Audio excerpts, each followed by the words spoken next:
You're lying in bed. It's 3 in the morning. Your heart is racing for no reason. Your mind keeps replaying the same conversation from the office, over, and over, and over. You turn to one side. Then the other. The pillow is cold. Your chest is tight. There's no danger. There's no sound.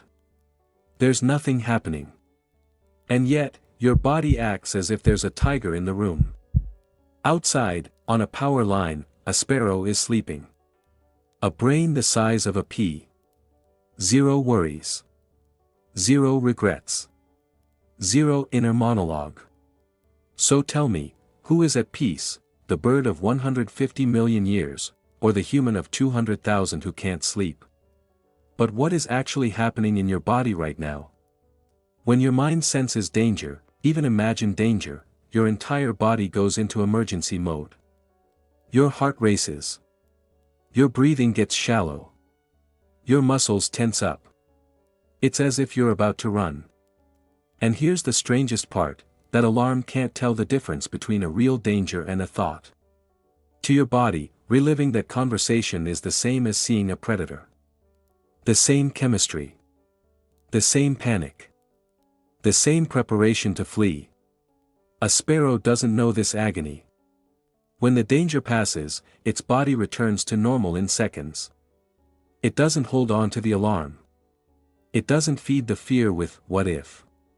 We do. We turn a fire alarm into a horror movie that we write, direct, and watch ourselves, at 3 in the morning. For most of human history, we assumed that a bigger brain meant a better chance of survival.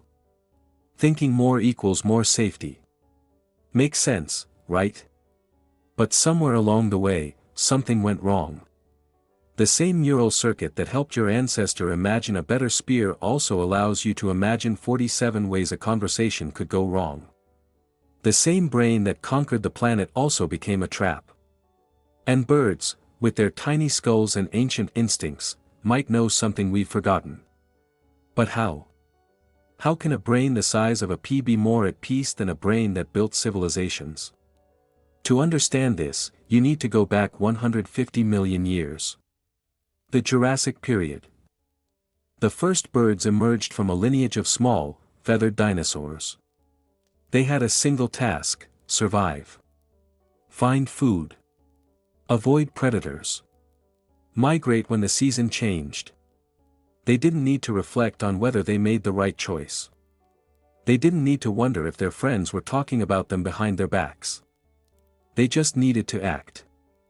Over tens of millions of years, their brains evolved to do exactly that: process information quickly, react instantly, and then move on. Now compare that to your human ancestor. 200,000 years ago, he stood on an African savanna.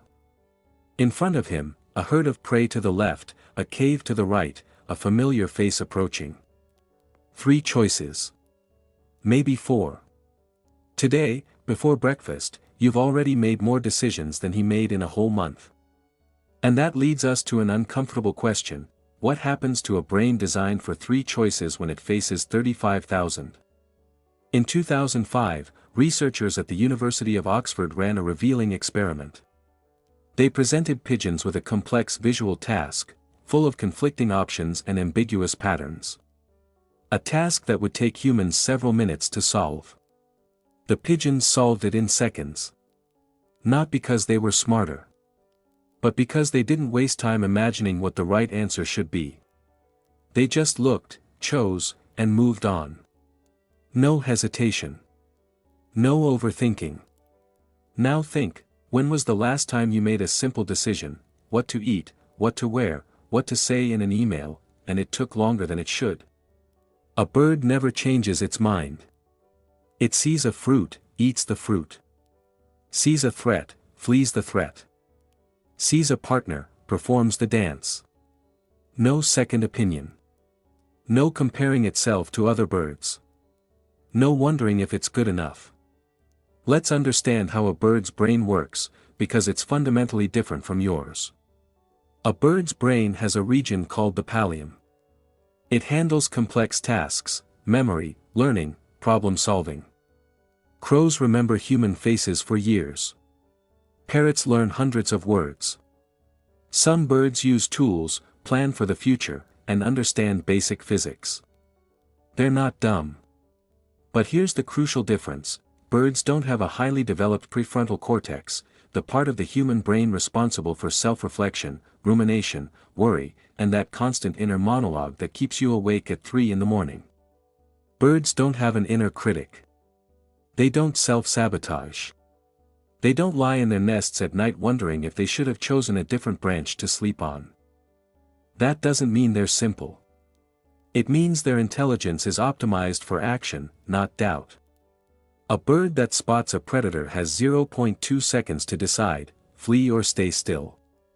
If it spent half a second analyzing the situation, weighing pros and cons, imagining catastrophic scenarios, it would already be dead. Birds survive because they skip the analysis phase. Their brain goes straight from perception to action. Instinct doesn't hesitate. But this speed comes at a cost. Birds are less flexible than humans. When the environment changes too fast, cities, climate change, new predators, birds often can't adapt in time. They crash into glass windows because their brains never evolved to understand transparent barriers. They migrate at the wrong time because seasonal signals have changed. Their strength, fast instinctive action, is also their weakness. And humans? We have the opposite problem. Our brain can imagine any scenario, plan any future, and adapt to almost any environment. But we pay for that flexibility with anxiety, overthinking, and a constant hum of worry that birds will never know. But maybe this instinctive intelligence runs deeper than we give it credit for. In 2020, a researcher in Seattle noticed something strange. A crow visited her window every morning, carrying small gifts, a button, a twig, a piece of aluminum foil. For months, the crow kept coming back. Not for food. Not for shelter. Just visiting. Scientists call this gift-giving behavior. But when you see it happen, the word just feels wrong. 3,000 years ago, an ancient text described crows bringing food to a man named Elijah in the desert, bread in the morning, meat at night. Whether you read it as divine provision or as the mysterious behavior of a species operating beyond human reason, the image is the same: a bird, carrying something it doesn't need, for someone it owes nothing to. This is no longer survival instinct. This is relationship. And suddenly the question changes: what if birds aren't just instinctive machines? What if there's something more there, something our overanalytical mind can't see? A Harvard study in 2018 showed that humans make an average of 35,000 decisions a day. Most are trivial. But each one drains a little mental energy. Each one opens a door to rumination. Neuroscientists discovered something disturbing: the human brain, when faced with too many options, activates the same stress pathways as when facing physical danger. The brain treats an overwhelming menu the same way it treats a predator. That's why you feel exhausted after grocery shopping. Your brain just processed hundreds of tiny survival decisions in 1 hour. Birds never face this. A bird's world is binary. Good or bad. Safe or dangerous. Eat or don't eat. Not because they're dumb. But because their brains evolved to survive, not to simulate. Our brains evolved to simulate every possibility. That helped us invent agriculture, build cities, and land on the moon. But it also gave us the ability to suffer for things that haven't even happened yet. There's a reason the phrase, bird brain, became an insult. We thought a small brain meant stupidity. But maybe the real stupidity is using a huge, powerful brain to agonize over things that don't matter. Maybe intelligence isn't just about how much you can think, but about knowing when to stop. So, the next time you see a bird on a wire, sitting perfectly still, doing absolutely nothing, remember, it's not bored. It's not sad.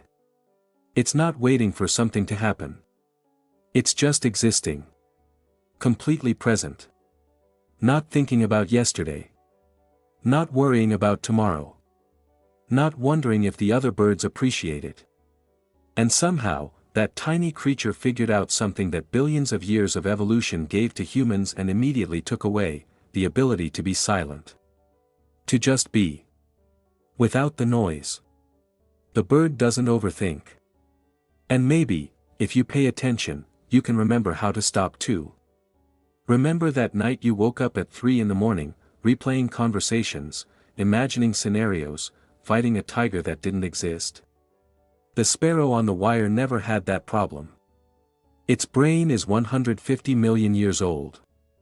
Yours is 200,000. But maybe the newer one still has something to learn from the older one.